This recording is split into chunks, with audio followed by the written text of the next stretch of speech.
SSC পরীক্ষা শেষে কলেজে ভর্তি হয়ে উচ্চশিক্ষার পথে এগিয়ে যাওয়ার কথা ছিল ১৫ বছর বয়সী সিয়ামের, কিন্তু ভাগ্য যেন লিখে রেখেছিল অন্য এক গল্প।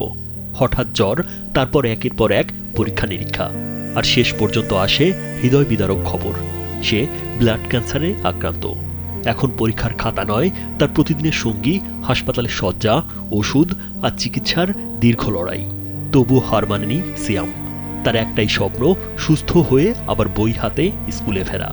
বলছিলাম নোয়াখালীর হাতিয়া উপজেলার সোনাদিয়া ইউনিয়নের ৮ নম্বর ওয়ার্ডের বাসিন্দা সুমন উদ্দিনের ছেলে মোহাম্মদ সিয়ামের কথা। আমি এবার এসএসসি পরীক্ষা দিয়েছি। আমার অসুস্থতার কারণে আমি বাড়ি থেকে বের হতে পারি না। আমার বাবা মার একমাত্র সন্তান আমি, তাই আমি বাঁচতে চাই। আপনাদের সকলের দোয়া চাই এবং সহযোগিতা চাই।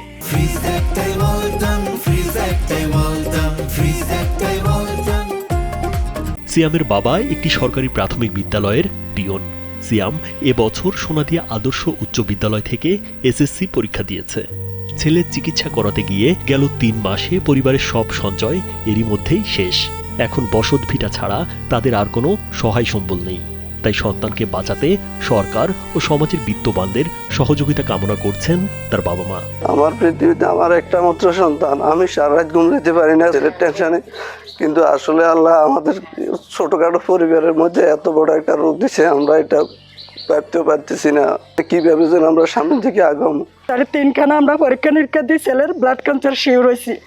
শিওর হবার পরে নিজের টাকা পয়সা জায়গা জঞ্চা আছে বেশি কিনি সব ছেলের নালে আজকে যেহেতু 1-1.5 মাস তালাক খরচ দিচ্ছি। এখন আমার স্বামীর যে অল্প বেতন, এই বেতনে আমি ছেলের চিকিৎসা চালানো আমাদের দ্বারা সম্ভব হচ্ছে না। আপনারা যদি গ্রামবাসীরা এবং সবাই যদি আমার ছেলের জন্য কিছু টাকা যদি হেল্প করেন, আমার একটা মাত্র ছেলে আমি ভালোভাবে চিকিৎসা করতে পারি, ভালো হাসপাতালে নিয়ে যেতে পারি। আমি মা হয়ে আমার একটি ছেলের জীবন বাঁচানোর জন্য আপনার কাছে আমার অনুরোধ। মেধাবী এই শিক্ষার্থীকে হারাতে চায় না তার সহপাঠীরাও। তাদের প্রত্যাশা সিয়াম দ্রুত সুস্থ হয়ে আবার স্কুলে ফিরবে। আগের মতো পড়াশোনা, খেলাধুলা আর হাসি আনন্দে মেতে উঠবে তাদের বন্ধু। সিয়াম আমাদের একই সাথে পড়াশোনা করছি, একই সাথে চলাফেরা করছি। আজ ওর এই অবস্থা থেকে আমরা মেনে নিতে পারছি না, তাকে আমরা হারাইতে চাই না। আমার বন্ধু আমাদের সাথে চলাফেরা করবে এবং আল্লাহ তাআলা যেন ওকে দ্রুত সুস্থ করে আমাদের মাঝে ফিরে দেন। আজকে 1-2 মাস ও বাড়ি থেকে বের হয় না, আমাদের সাথে দেখা সাক্ষাৎ হয় না। সে একটা রোগ আক্রান্ত।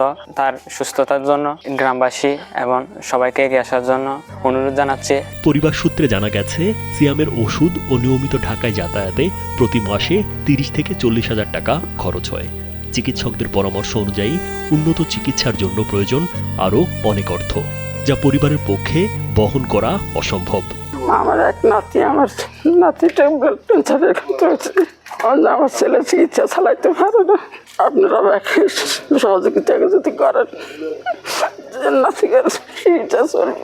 এই বয়সে আসলে কেউ পৃথিবীর মায়া ছেড়ে চলে যাক, এটা আমরা কেউ আসলে প্রত্যাশা করি না। সিয়ামের পরিবারে সিয়ামই তার বাবা মায়ের একমাত্র সম্বল। তাদের এই 15 বছরের দাম্পত্য জীবনে একমাত্র সিয়ামই তাদের সন্তান, দ্বিতীয় কোনো সন্তান তাদের নেই। এই সিয়ামের জন্য গত 2 মাসে তার পরিবার প্রায় নিঃস্ব হয়ে গিয়েছেন। তাদের যেই মোটামুটি যে সহায় সম্পত্তি ছিল অল্প কিছু, সেটাও তারা হারিয়েছেন। আসলে সিয়ামের চিকিৎসার যে বিশাল একটা বহর, সেটা বহন করা কোনোভাবেই সম্ভব হচ্ছে না। তো আমি যারা ধনাঢ্য ব্যক্তি আছেন, যারা বিত্তশালী আছেন কিংবা সরকারের প্রতিনিধি আছেন, আমি সবার প্রতি অনুরোধ রাখবো, আপনারা সবাই সিয়ামের পাশে দাঁড়ান। সমাজের সামর্থ্যবান মানুষ, প্রবাসী এবং মানবিক সংগঠনগুলোর সম্মিলিত উদ্যোগই পারে মেধাবী এই শিক্ষার্থীকে নতুন জীবনে ফিরিয়ে আনতে, আর তার হাতে আবার তুলে দিতে পারে বই খাতা ও উজ্জ্বল ভবিষ্যতের স্বপ্ন। রাজীব বিশ্বাস, কালবেলা।